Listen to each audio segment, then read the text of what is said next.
महागणेशकवचम् येषोऽति चपलो दैत्यान् बाल्येऽपि नाशयत्यहो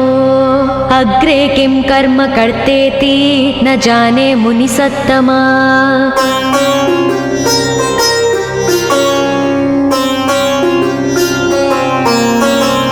दैत्या नानाविधा दुष्टा साधुदेवद्रुमक्कला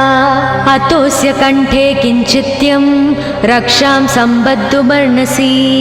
ध्यायेत् सिंहगतं विनायकममुं दिर्बाहुमध्ये युगे त्रात्रायां तु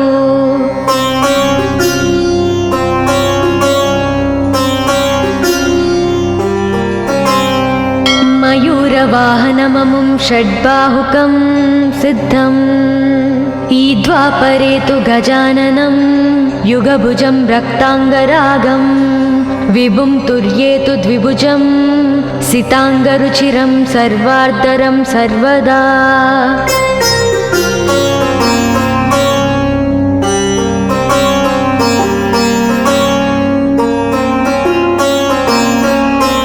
विनायकस्मिकां पातु परमात्मा परात्परः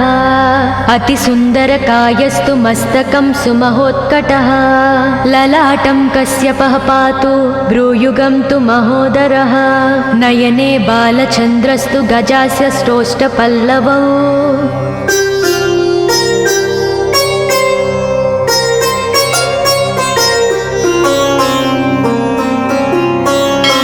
जिह्वां पातु गजक्रीडश्चुबुकं गिरिजासुतः वाचं विनायकः पातु दन्तान् रक्षतु दुर्मुखः श्रवणौ पासपाणिस्तु नासिकां चिन्तितार्ददः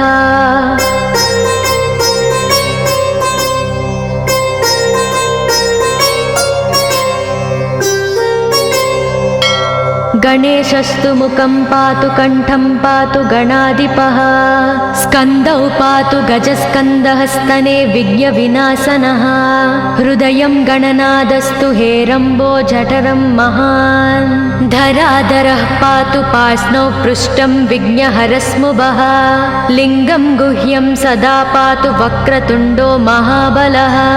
गजक्रीडो जानुजङ्गो ऊरु मङ्गलकीर्तिमान् एकदन्तो महाबुद्धिः पादौ गुल्पौ सदावतु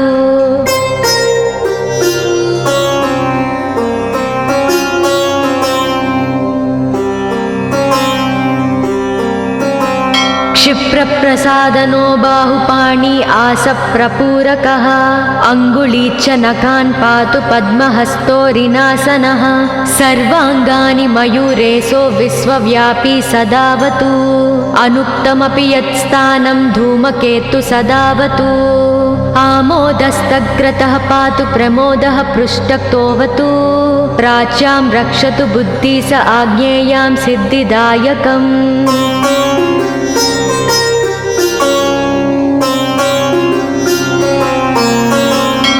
दक्षिणस्यामुमाप्लुतो नैव्युतां तु गणेश्वरः प्रतीच्यां विघ्नहर्ता व्याध्याययां गजकर्णकः कौबेर्यां निधिपः पायादीशान्याविसनन्दनः दिवा व्यादेकदन्तस्तु रात्रौ सन्ध्यासु यः विघ्नहृत् राक्षसासुरबेताళग्रहभूतपिशाचतः पाशाङ्कुशधरः पातु रजस्तत्त्वमसुत्रुति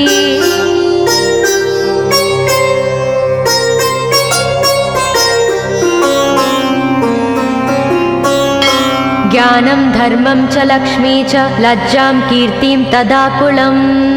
इव पूर्धनं च धान्यं च गृहं दारासु तान्नकीन् सर्वायुधधरः प्रातौन्मयूरेशो वतात् सदा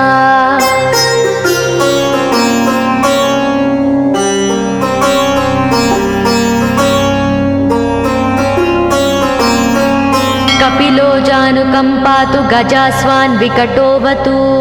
भूर्जपत्रे लिखित्वेदं यः कण्ठे धारयेत् सुधीः न भयं जायते तस्य यक्षरक्षः पिशाचतः त्रिसन्ध्यं जपते यस्तु वज्रसारतनुर्भवेत् यात्राकाले पठेद्यस्तु निर्विघ्नेन फलं लभेत्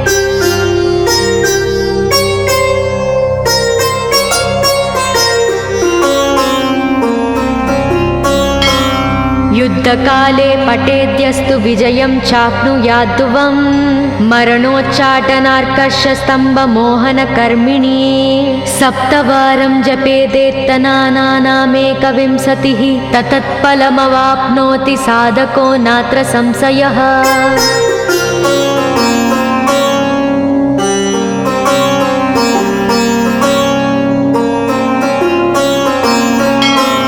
एकविंशतिवारं च पठेत्तावदिनानि यः कारागृहगतं सद्यो राज्ञा व्यजं च मोचयोत् राजदर्शनवेलायां पठेदेतत्त्रिवारतः स राजानं वंशं नीत्वा प्रकृतिर्च सम्भाजयेत्। इदं गणेशकवचं कश्यपेन सविरितम्।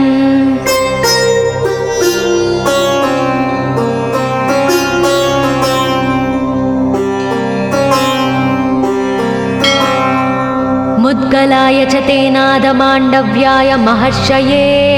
मह्यं सप्राह कृपया कवचं सर्वसिद्धिदं न देयं भक्तिहीनाय देहं श्रद्धावते शुभम्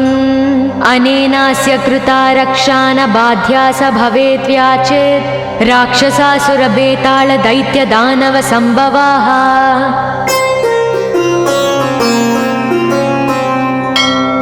इति श्री गणेशपुराणे श्री गणेशकवचं सम्पूर्णम्।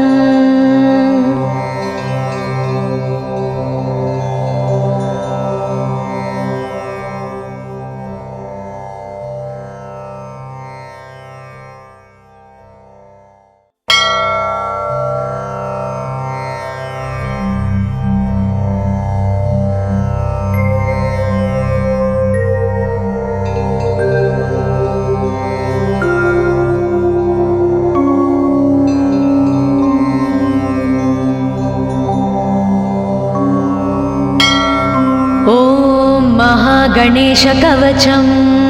येषोऽति चपलो दैत्यान् बाल्येऽपि नाशयत्यहो अग्रे किं कर्म कर्तेति न जाने मुनिसत्तमा।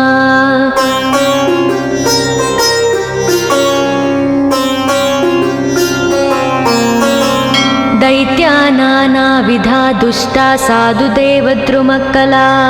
अतोऽस्य कण्ठे किञ्चित्यं रक्षां सम्बद्धुमर्णसि ध्यायेत् सिंहगतं विनायकममुं दिर्बाहुमध्ये युगे त्रात्रायां तु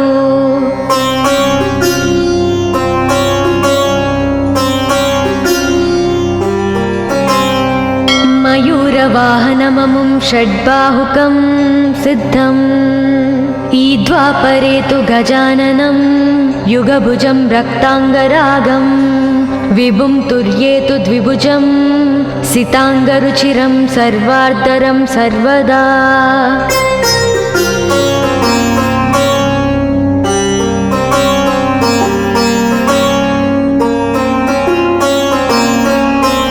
विनायकस्मिकां पातु परमात्मा परात्परः अतिसुन्दरकायस्तु मस्तकं सुमहोत्कटः ललाटं कश्यपः पातु भ्रूयुगं तु महोदरः नयने बालचन्द्रस्तु गजास्य स्रोष्ठपल्लवौ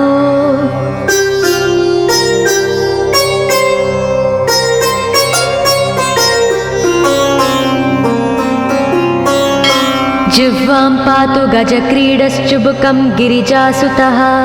वाचं विनायकः पातु दन्तान् रक्षतु दुर्मुखः श्रवणौ पासपाणिस्तु नासिकां चिन्तितार्ददः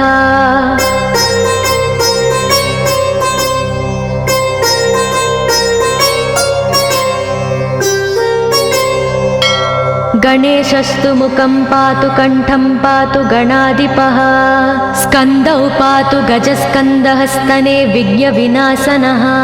हृदयं गणनादस्तु हेरम्बो जठरं महान् धराधरः पातु पार्ष्णौ पृष्ठं विघ्नहरस्मुभः लिङ्गं गुह्यं सदा पातु वक्रतुण्डो महाबलः गजक्रीडो जानुजङ्गो ऊरु मङ्गलकीर्तिमान् एकदन्तो महाबुद्धिः पादौ गुल्पौ सदावतु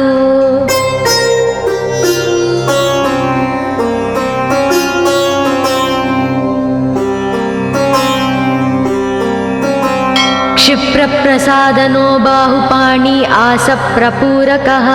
अङ्गुली च नखान् पातु पद्महस्तोरिनासनः सर्वाङ्गानि मयूरेशो विश्वव्यापी सदावतु अनुक्तमपि यत्स्थानं धूमकेतु सदावतु आमोदस्तग्रतः पातु प्रमोदः पृष्ठतोऽवतु प्राच्यां रक्षतु बुद्धि स आज्ञेयां सिद्धिदायकम्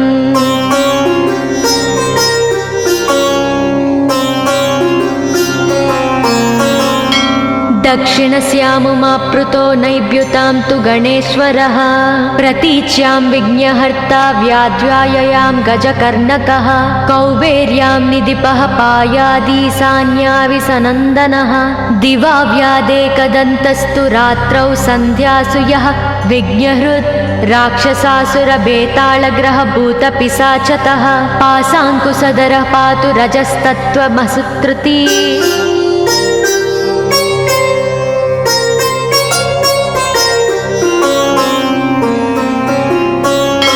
ज्ञानं धर्मं च लक्ष्मी च लज्जां कीर्तिं तदाकुलम्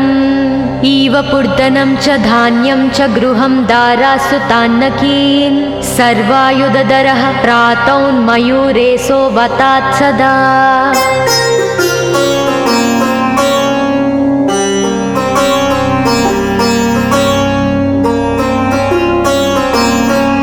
कपिलो जानुकम्पातु गजास्वान् विकटोऽवतु भूर्जपत्रे लिखित्वेदं यः कण्ठे धारयेत् सुधीः न भयं जायते तस्य यक्षरक्षः पिशाचतः त्रिसन्ध्यं जपते यस्तु वज्रसारतनुर्भवेत् यात्राकाले पठेद्यस्तु निर्विघ्नेन फलं लभेत्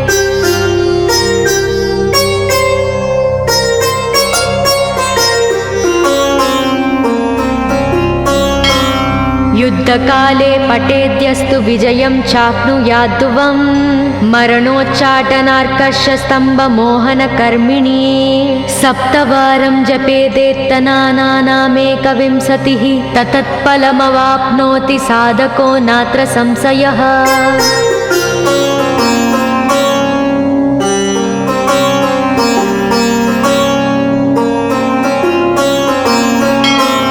एकविंशतिवारं च पठेत्तावदिनानि यः कारागृहगतं सद्यो राज्ञा व्यजं च मोचयोत् राजदर्शनवेलायां पठेदेतत्त्रिवारतः स राजानं वंशं नीत्वा प्रकृतिर्च सम्भाञ्जयेत् इदं गणेशकवचं कश्यपेन सविरितम्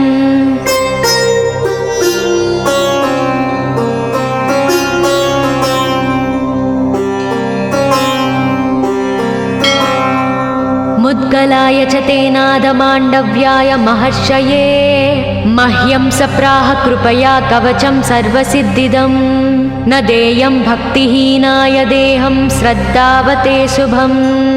अनेनास्य कृता रक्षा न बाध्या स भवेद्व्याचेत् राक्षसासुरबेताళदैत्यदानवसम्भवाः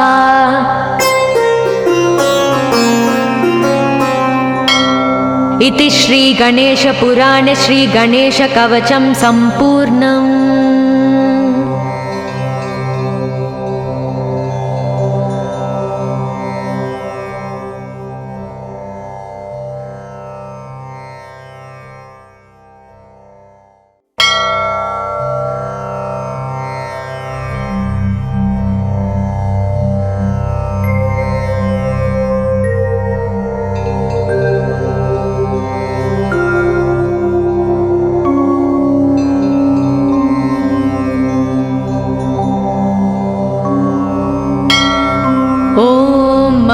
गणेशकवचं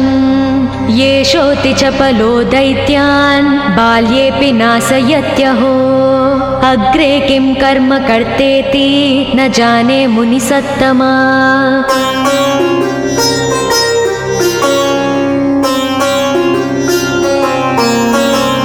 दैत्या नानाविधा दुष्टा साधुदेवद्रुमक्कला अतोऽस्य कण्ठे किञ्चित्यं रक्षां सम्बद्धुमर्णसि ध्यायेत् सिंहगतं विनायकममुं दिर्बाहुमध्ये युगे त्रात्रायां तु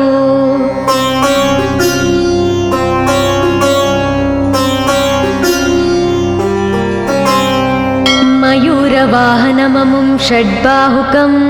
सिद्धम् ईद्वापरे तु गजाननं युगभुजं रक्ताङ्गरागं विभुं तुर्ये तु द्विभुजं सिताङ्गरुचिरं सर्वार्धरं सर्वदा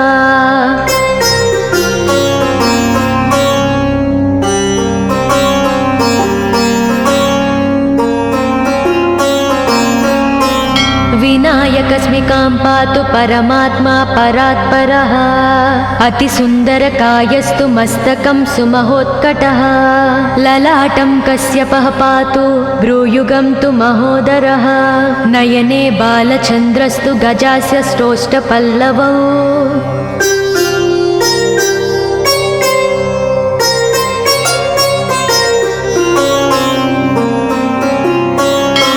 जिह्वां पातु गजक्रीडश्चुबुकं गिरिजासुतः वाचं विनायकः पातु दन्तान् रक्षतु दुर्मुखः श्रवणौ पासपाणिस्तु नासिकां चिन्तितार्ददः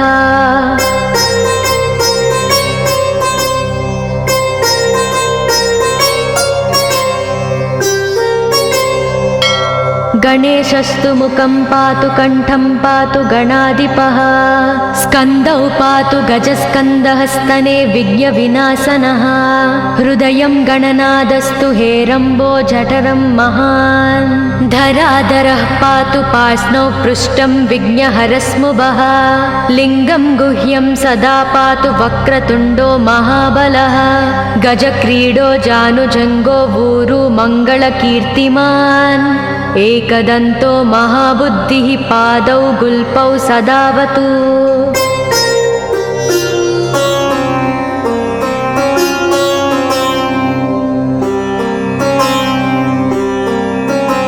क्षिप्रप्रसादनो बाहुपाणि आसप्रपूरकः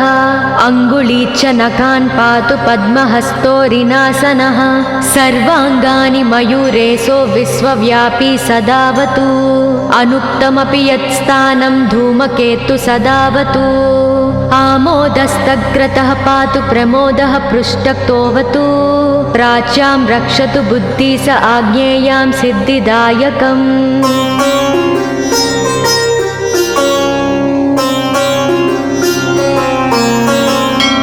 दक्षिणस्यामुमाप्लुतो नैव्युतां तु गणेश्वरः प्रतीच्यां विघ्नहर्ता व्याध्याययां गजकर्णकः कौबेर्यां निधिपः पायादीशान्याविसनन्दनः दिवा व्यादेकदन्तस्तु रात्रौ सन्ध्यासु यः विघ्नहृत् राक्षसासुरभेताళग्रहभूतपिशाचतः पाशाङ्कुशधरः पातु रजस्तत्त्वमसुत्रुती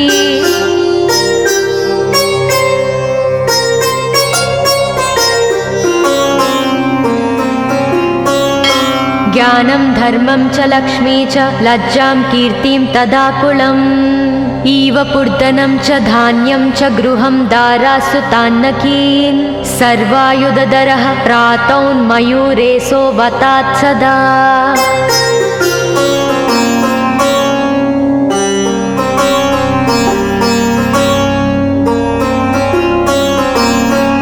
कपिलो जानुकं पातु गजास्वान् विकटोऽवतु भूर्जपत्रे लिखित्वेदं यः कण्ठे धारयेत् सुधीः न भयं जायते तस्य यक्षरक्षः पिशाचतः त्रिसन्ध्यं जपते यस्तु वज्रसारतनुर्भवेत् यात्राकाले पठेद्यस्तु निर्विघ्नेन फलं लभेत्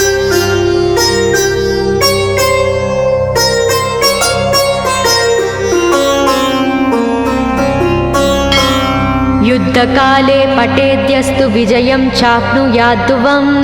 मरणोच्चाटनार्कर्षस्तम्भमोहनकर्मिणी सप्तवारं जपेदेत्तनानामेकविंशतिः ततत्फलमवाप्नोति साधको नात्र संशयः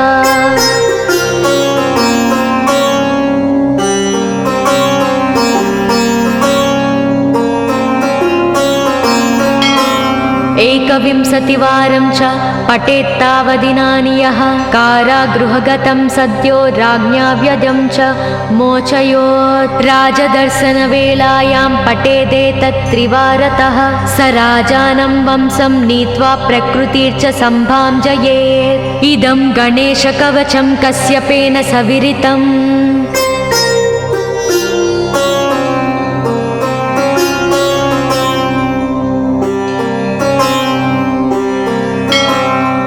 मुद्गलाय च तेनादमाण्डव्याय महर्षये मह्यं सप्राह कृपया कवचं सर्वसिद्धिदम्। न देयं भक्तिहीनाय देहं श्रद्धावते शुभम्। अनेनास्य कृता रक्षा न बाध्या स भवेत् व्याचेत्। राक्षसासुरबेतालदैत्यदानवसम्भवाः।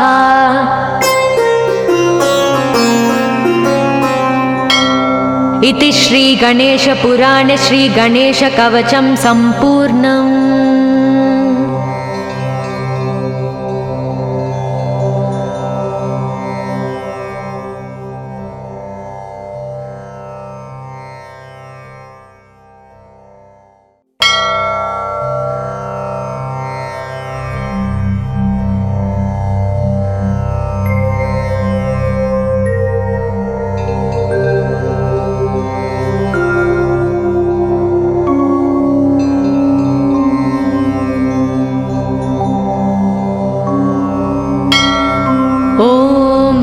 गणेशकवचं येषोऽति चपलो दैत्यान् बाल्येऽपि नाशयत्यहो। अग्रे किं कर्म कर्तेति न जाने मुनिसत्तमा।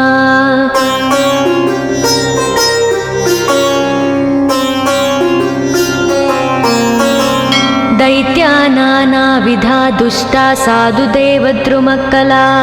अतोऽस्य कण्ठे किञ्चित्यं रक्षां सम्बद्धुमर्णसि। ध्यायेत् सिंहगतं विनायकममुं दिर्बाहुमध्ये युगे त्रात्रायां तु।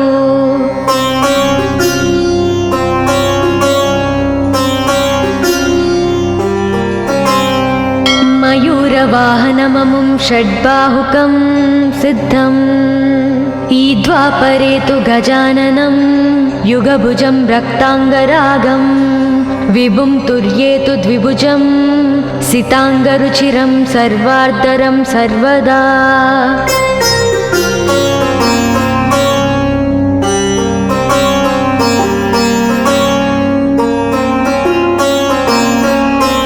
विनायकस्मिकां पातु परमात्मा परात्परः। अतिसुन्दरकायस्तु मस्तकं सुमहोत्कटः। ललाटं कश्यपः पातु भ्रूयुगं तु महोदरः। नयने बालचन्द्रस्तु गजास्य श्रोष्ठपल्लवौ।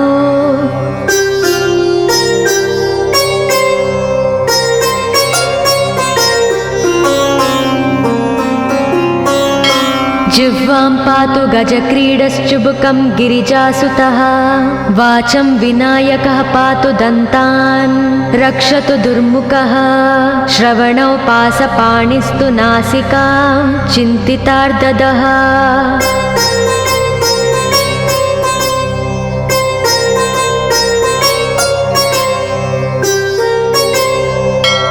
गणेशस्तु मुखं पातु कण्ठं पातु गणाधिपः।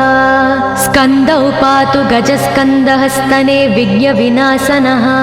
हृदयं गणनादस्तु हेरम्बो जठरं महान्। धराधरः पातु पार्ष्णौ पृष्ठं विघ्नहरस्मुभः। लिङ्गं गुह्यं सदा पातु वक्रतुण्डो महाबलः। गजक्रीडो जानुजङ्गो ऊरु मङ्गलकीर्तिमान्। एकदन्तो महाबुद्धिः पादौ गुल्पौ सदावतु।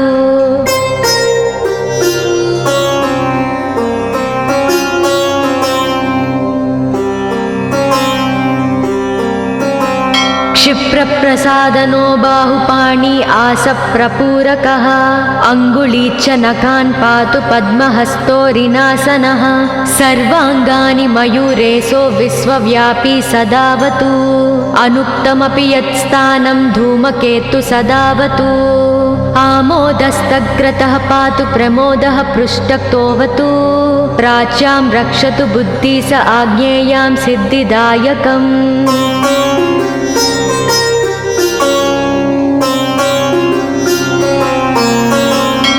दक्षिणस्यामुमाप्लुतो नैव्युतां तु गणेश्वरः प्रतीच्यां विघ्नहर्ता व्याध्याययां गजकर्णकः कौबेर्यां निधिपः पायादीशान्याविसनन्दनः दिवा व्यादेकदन्तस्तु रात्रौ सन्ध्यासु यः विघ्नहृत् राक्षसासुरबेताళग्रहभूतपिशाचतः पासाङ्कुशधरः पातु रजस्तत्त्वमसुत्रुती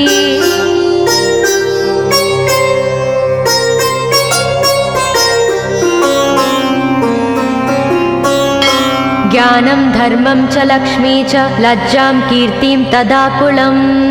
इव पूर्धनं च धान्यं च गृहं दारासुतान्नकीन् सर्वायुधधरः प्रातौन्मयूरेशो वतात् सदा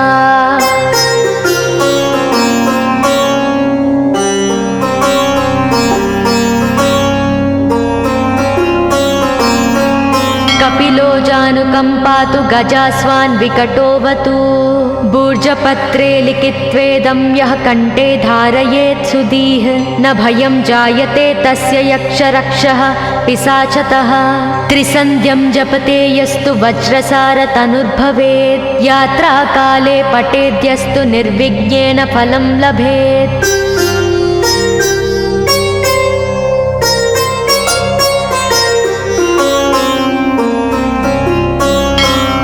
युद्धकाले पठेद्यस्तु विजयं चाप्नुयाद्ध्रुवम् मरणोच्चाटनार्कर्षस्तम्भमोहनकर्मिणी सप्तवारं जपेदेत्तनानामेकविंशतिः ततत्फलमवाप्नोति साधको नात्र संशयः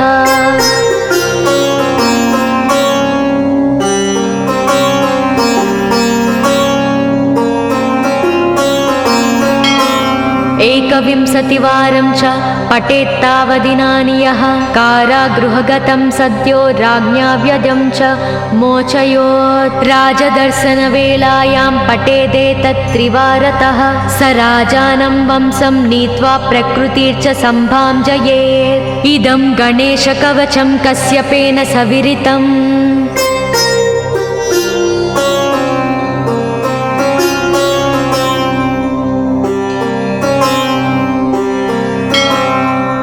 मुद्गलाय च तेनादमाण्डव्याय महर्षये मह्यं सप्राह कृपया कवचं सर्वसिद्धिदं न देयं भक्तिहीनाय देहं श्रद्धावते शुभम् अनेनास्य कृता रक्षा न बाध्या स भवेत् व्याचेत् राक्षसासुरबेताళदैत्यदानवसम्भवाः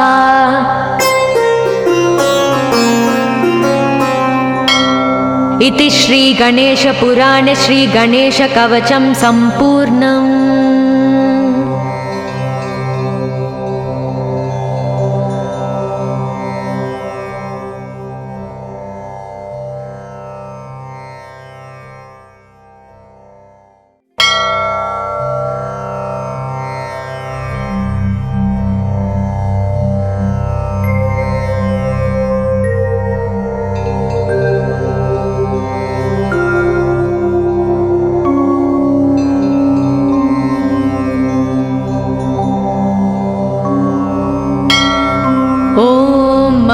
गणेशकवचं येषोऽति चपलो दैत्यान् बाल्येऽपि नाशयत्यहो अग्रे किं कर्म कर्तेति न जाने मुनिसत्तमा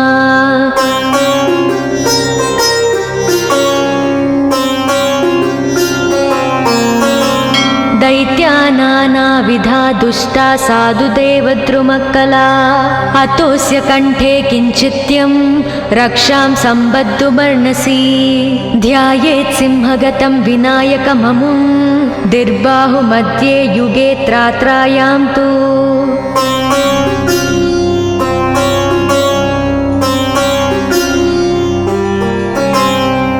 मयूरवाहनममुं षड्बाहुकं सिद्धम् ईद्वापरे तु गजाननं युगभुजं रक्ताङ्गरागं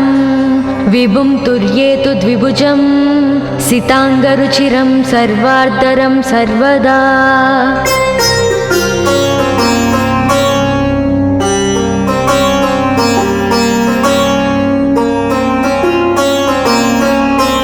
विनायकस्मिकां पातु परमात्मा परात्परः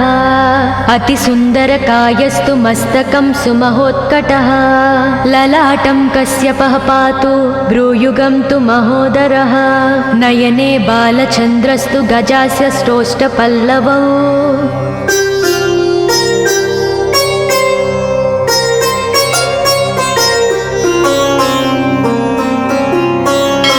जिह्वां पातु गजक्रीडश्चुबुकं गिरिजासुतः वाचं विनायकः पातु दन्तान् रक्षतु दुर्मुखः श्रवणौ पासपाणिस्तु नासिकां चिन्तितार्ददः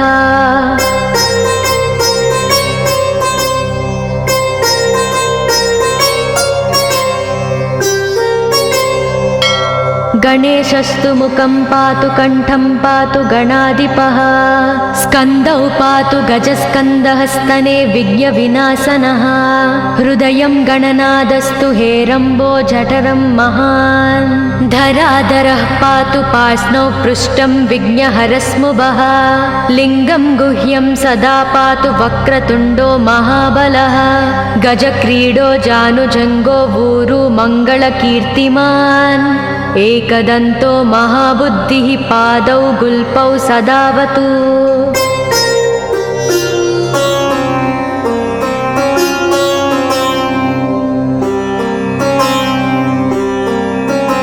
क्षिप्रप्रसादनो बाहुपाणि आसप्रपूरकः अङ्गुली च नखान् पातु पद्महस्तोरिनासनः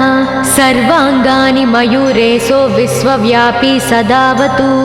अनुक्तमपि यत्स्थानं धूमकेतु सदावतु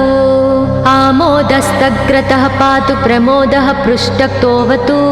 प्राच्यां रक्षतु बुद्धि स आज्ञेयां सिद्धिदायकम्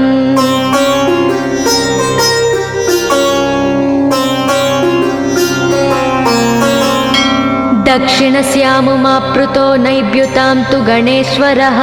प्रतीच्यां विघ्नहर्ता व्याध्याययां गजकर्णकः कौबेर्यां निधिपः पायादीशान्याविसनन्दनः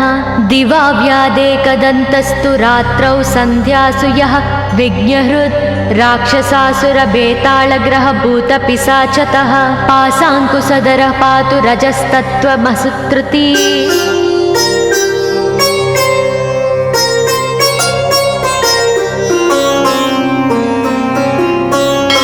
ज्ञानं धर्मं च लक्ष्मी च लज्जां कीर्तिं तदाकुलम् इव पूर्धनं च धान्यं च गृहं दारासु तान्नकीन् सर्वायुधधरः प्रातौन्मयूरेशो वतात् सदा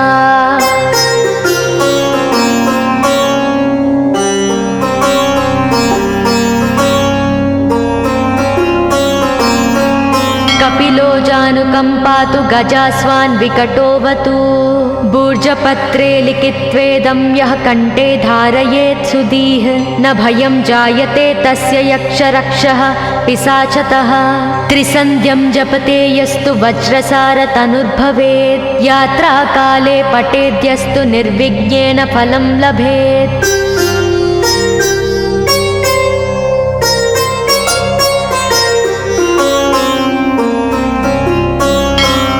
युद्धकाले पठेद्यस्तु विजयं चाप्नुयाद्ध्रुवं मरणोच्चाटनार्कषस्तम्भमोहनकर्मिणी सप्तवारं जपेदेत्तनानामेकविंशतिः ततत्फलमवाप्नोति साधको नात्र संशयः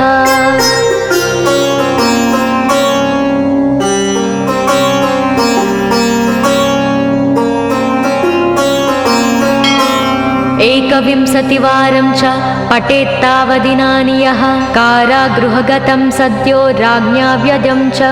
मोचयोत् राजदर्शनवेलायां पठेदेतत्त्रिवारतः स राजानं वंशं नीत्वा प्रकृतिर्च सम्भां जयेत् इदं गणेशकवचं कश्यपेन सविरितम्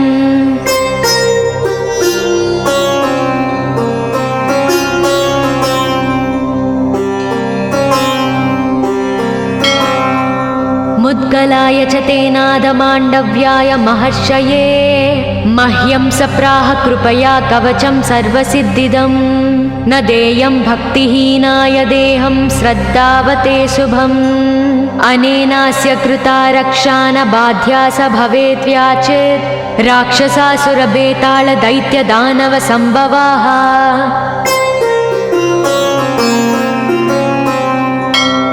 इति श्रीगणेशपुराणे श्रीगणेशकवचं सम्पूर्णम्।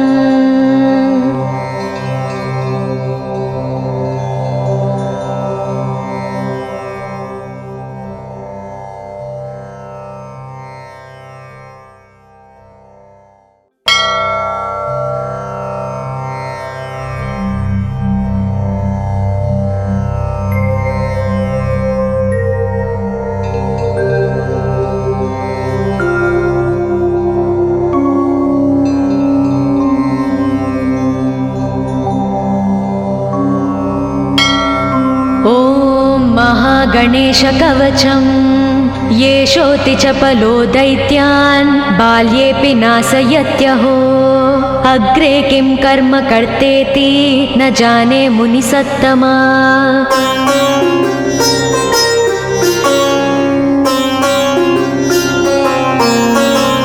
दैत्या नानाविधा दुष्टा साधुदेवद्रुमक्कला अतोऽस्य कंठे किञ्चित्यं रक्षां सम्बद्धुमर्णसि ध्यायेत् सिंहगतं विनायकममुं दिर्बाहुमध्ये युगे त्रात्रायां तु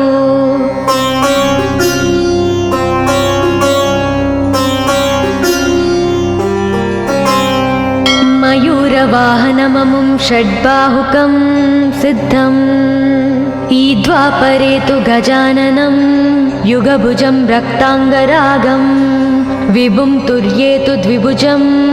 सिताङ्गरुचिरं सर्वार्धरं सर्वदा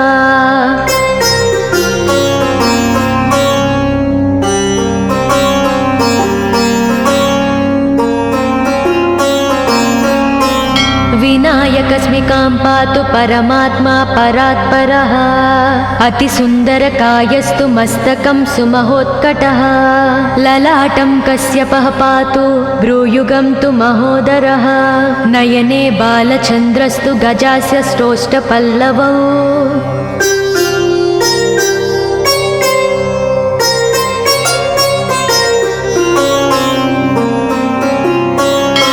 जिह्वां पातु गजक्रीडश्चुबुकं गिरिजासुतः वाचं विनायकः पातु दन्तान् रक्षतु दुर्मुखः श्रवणौ पासपाणिस्तु नासिकां चिन्तितार्ददः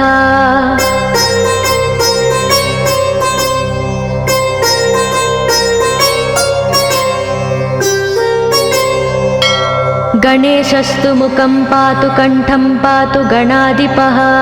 स्कन्दौ पातु गजस्कन्दः स्तने विघ्नविनाशनः हृदयं गणनादस्तु हेरम्बो जठरं महान् धराधरः पातु पार्ष्णौ पृष्ठं विघ्नहरस्मुभः लिङ्गं गुह्यं सदा पातु वक्रतुण्डो महाबलः गजक्रीडो जानुजङ्गो ऊरु मङ्गलकीर्तिमान् एकदन्तो महाबुद्धिः पादौ गुल्पौ सदावतु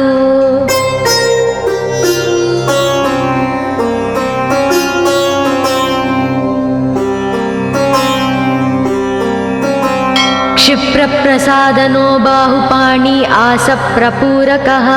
अङ्गुलीच्च नखान् पातु पद्महस्तोरिनासनः सर्वाङ्गानि मयूरेशो विश्वव्यापी सदावतु अनुक्तमपि यत्स्थानं धूमकेतु सदावतु आमोदस्तग्रतः पातु प्रमोदः पृष्ठतोऽवतु प्राच्यां रक्षतु बुद्धि स आज्ञेयां सिद्धिदायकम्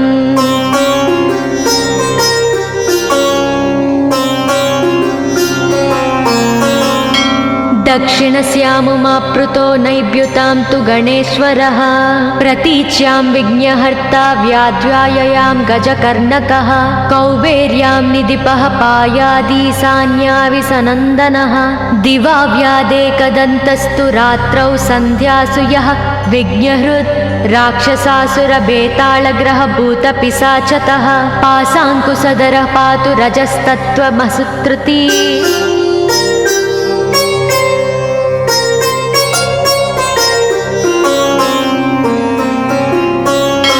ज्ञानं धर्मं च लक्ष्मी च लज्जां कीर्तिं तदाकुलम् इव पूर्धनं च धान्यं च गृहं दारासु तान्नकीन् सर्वायुधधरः प्रातौन्मयूरेशो वतात् सदा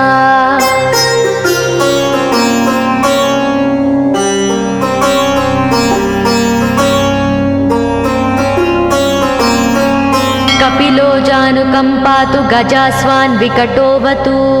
भूर्जपत्रे लिखित्वेदं यः कण्ठे धारयेत् सुधीः न भयं जायते तस्य यक्षरक्षः पिशाचतः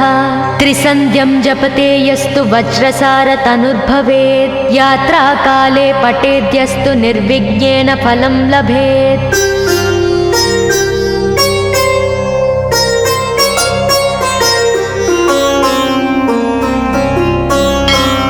युद्धकाले पठेद्यस्तु विजयं चाप्नुयाद्ध्रुवम् मरणोच्चाटनार्कषस्तम्भमोहनकर्मिणी सप्तवारं जपेदेत्तनानामेकविंशतिः ततत्फलमवाप्नोति साधको नात्र संशयः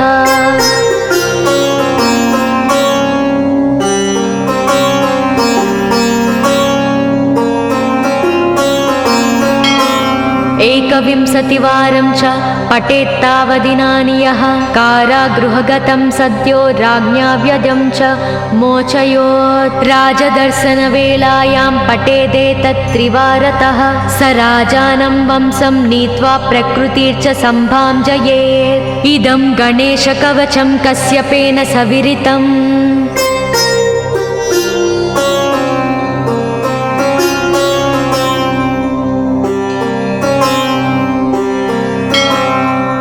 मुद्गलाय च तेनादमाण्डव्याय महर्षये मह्यं सप्राह कृपया कवचं सर्वसिद्धिदं न देयं भक्तिहीनाय देहं श्रद्धावते शुभम् अनेनास्य कृता रक्षा न बाध्या स भवेत् व्याचेत् राक्षसासुरबेताళदैत्यदानवसम्भवाः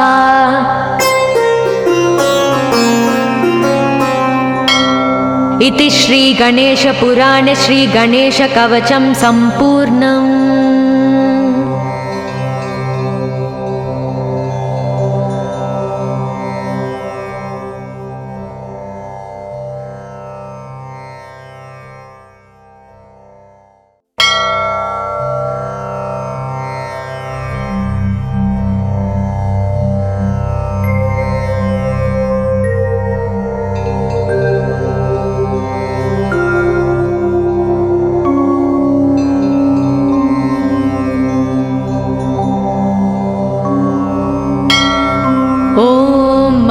गणेशकवचं येषोऽति चपलो दैत्यान् बाल्येऽपि नाशयत्यहो अग्रे किं कर्म कर्तेति न जाने मुनिसत्तमा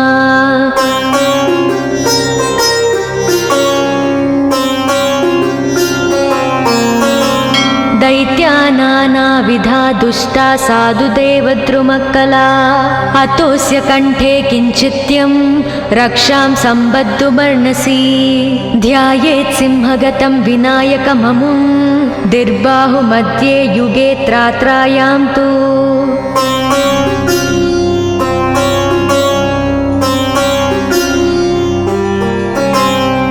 मयूरवाहनममुं षड्बाहुकं सिद्धम् ईद्वापरे तु गजाननं युगभुजं रक्ताङ्गरागं विभुं तुर्ये तु द्विभुजं सिताङ्गरुचिरं सर्वार्धरं सर्वदा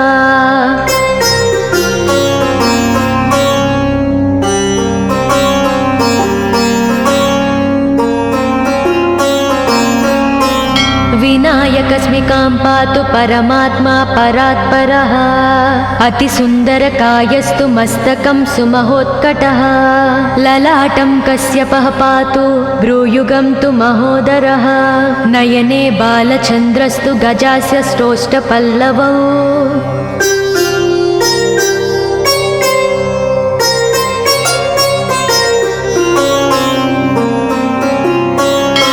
जिह्वां पातु गजक्रीडश्चुबुकं गिरिजासुतः वाचं विनायकः पातु दन्तान् रक्षतु दुर्मुखः श्रवणौ पासपाणिस्तु नासिकां चिन्तितार्ददः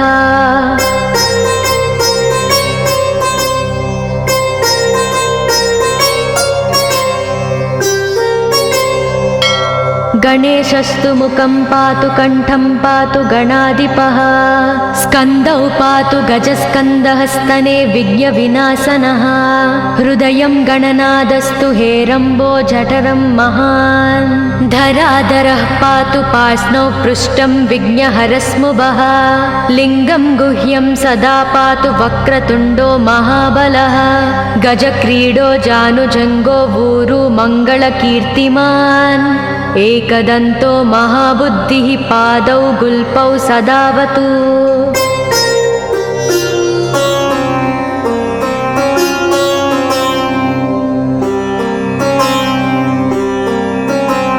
क्षिप्रप्रसादनो बाहुपाणि आसप्रपूरकः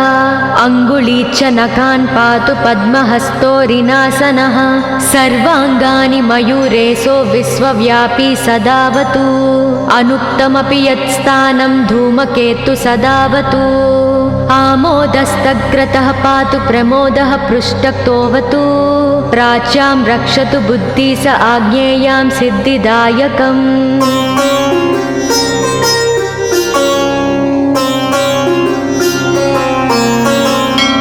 दक्षिणस्यामुमाप्लुतो नैव्युतां तु गणेश्वरः प्रतीच्यां विघ्नहर्ता व्याध्याययां गजकर्णकः कौबेर्यां निधिपः पायादीशान्याविसनन्दनः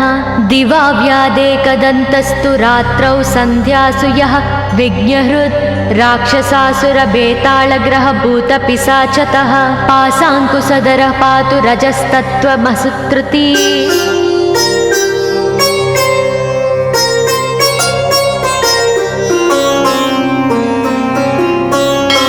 ज्ञानं धर्मं च लक्ष्मी च लज्जां कीर्तिं तदाकुलम् इव पूर्धनं च धान्यं च गृहं दारासु तान्नकीन् सर्वायुधधरः प्रातौन्मयूरेशो वतात् सदा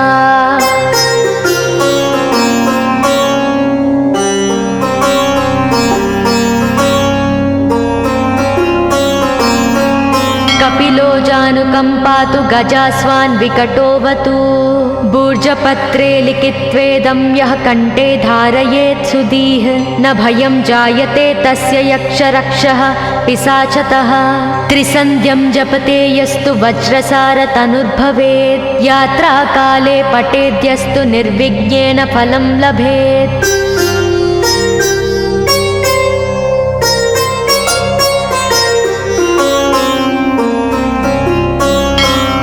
युद्धकाले पठेद्यस्तु विजयं चाप्नुयाद्ध्रुवम् मरणोच्चाटनार्कर्षस्तम्भमोहनकर्मिणी सप्तवारं जपेदेत्तनानामेकविंशतिः ततत्फलमवाप्नोति साधको नात्र संशयः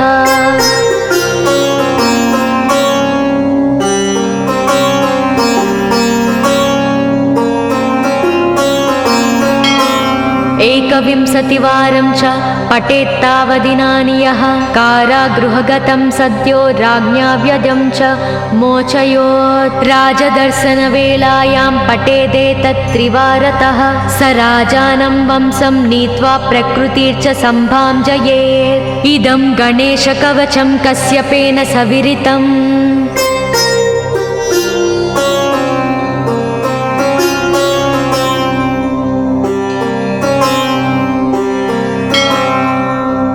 मुद्गलाय च तेनादमाण्डव्याय महर्षये मह्यं सप्राह कृपया कवचं सर्वसिद्धिदम् न देयं भक्तिहीनाय देहं श्रद्धावते शुभम् अनेनास्य कृता रक्षा न बाध्या स भवेद्व्याचित् राक्षसासुरबेताल दैत्यदानव संभवाः।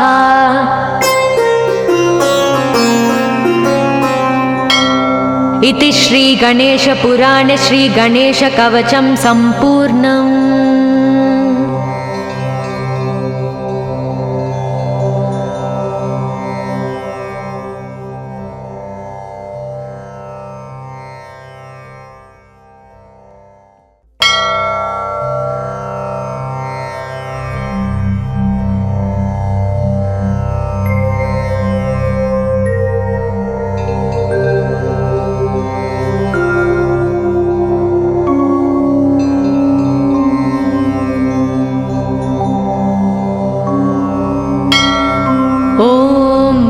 गणेशकवचं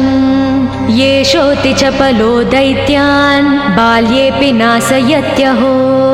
अग्रे किं कर्म कर्तेति न जाने मुनिसत्तमा।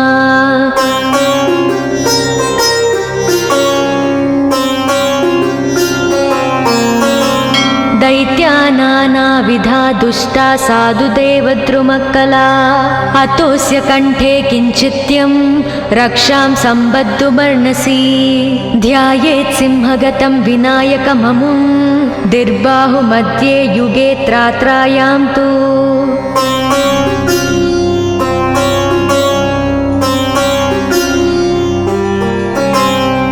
मयूरवाहनममुं षड्बाहुकं सिद्धम् ईद्वापरे तु गजाननं युगभुजं रक्ताङ्गरागं विभुं तुर्ये तु द्विभुजं सिताङ्गरुचिरं सर्वार्धरं सर्वदा।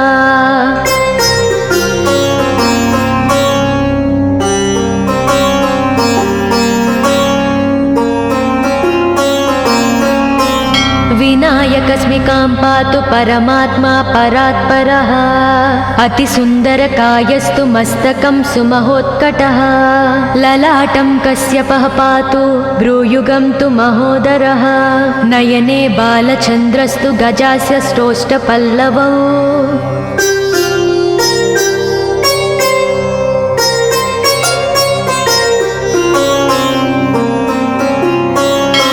जिह्वां पातु गजक्रीडश्चुबुकं गिरिजासुतः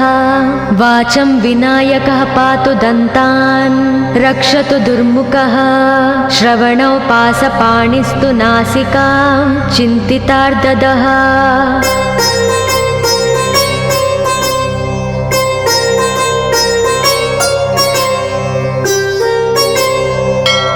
गणेशस्तु मुखं पातु कण्ठं पातु गणाधिपः स्कन्दौ पातु गजस्कन्दः स्तने विघ्नविनाशनः हृदयं गणनादस्तु हेरम्बो जठरं महान् धराधरः पातु पार्ष्णौ पृष्ठं विघ्नहरस्मुभः लिङ्गं गुह्यं सदा पातु वक्रतुण्डो महाबलः गजक्रीडो जानुजङ्गो ऊरु मङ्गलकीर्तिमान् एकदन्तो महाबुद्धिः पादौ गुल्पौ सदावतु।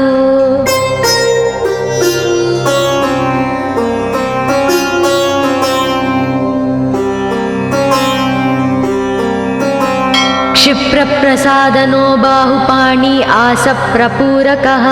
अङ्गुलीच्च नखान् पातु पद्महस्तोरिनासनः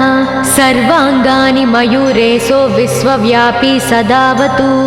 अनुक्तमपि यत्स्थानं धूमकेतु सदावतु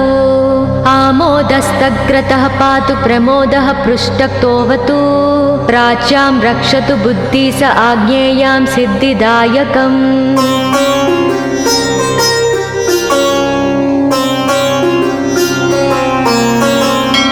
दक्षिणस्यामुमाप्लुतो नैव्युतां तु गणेश्वरः प्रतीच्यां विघ्नहर्ता व्याध्याययां गजकर्णकः कौबेर्यां निधिपः पायादीशान्याविसनन्दनः दिवा व्यादेकदन्तस्तु रात्रौ सन्ध्यासु यः विघ्नहृत् राक्षसासुरभेतालग्रहभूतपिशाचतः पासाङ्कुशधरः पातु रजस्तत्त्वमसुत्रुति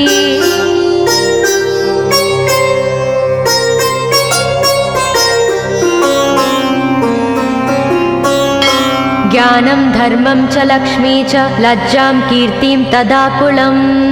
इव पूर्धनं च धान्यं च गृहं दारासुतान्नकीन् सर्वायुधधरः प्रातौन्मयूरेशो वतात् सदा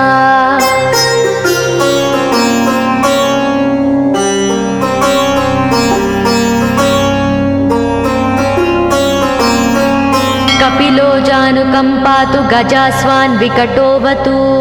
भूर्जपत्रे लिखित्वेदं यः कण्ठे धारयेत् सुधीः न भयं जायते तस्य यक्षरक्षः पिशाचतः त्रिसन्ध्यं जपते यस्तु वज्रसारतनुर्भवेत् यात्राकाले पठेद्यस्तु निर्विघ्नेन फलं लभेत्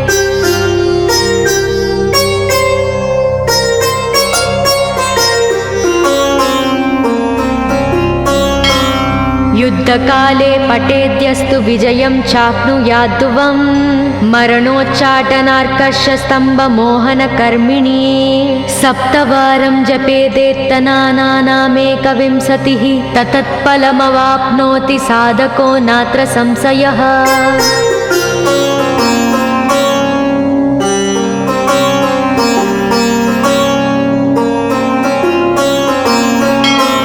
एकविंशतिवारं च पठेत्तावदिनानि यः कारागृहगतं सद्यो राज्ञा व्यदं च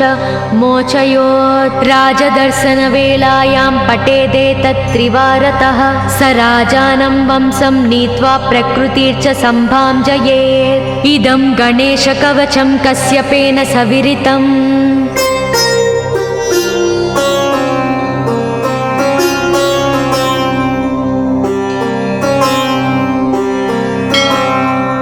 मुद्गलाय च तेनादमाण्डव्याय महर्षये मह्यं सप्राह कृपया कवचं सर्वसिद्धिदं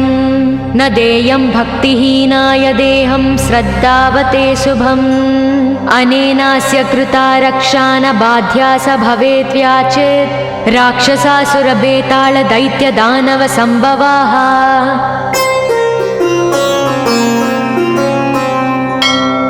इति श्रीगणेशपुराणे श्रीगणेशकवचं सम्पूर्णम्।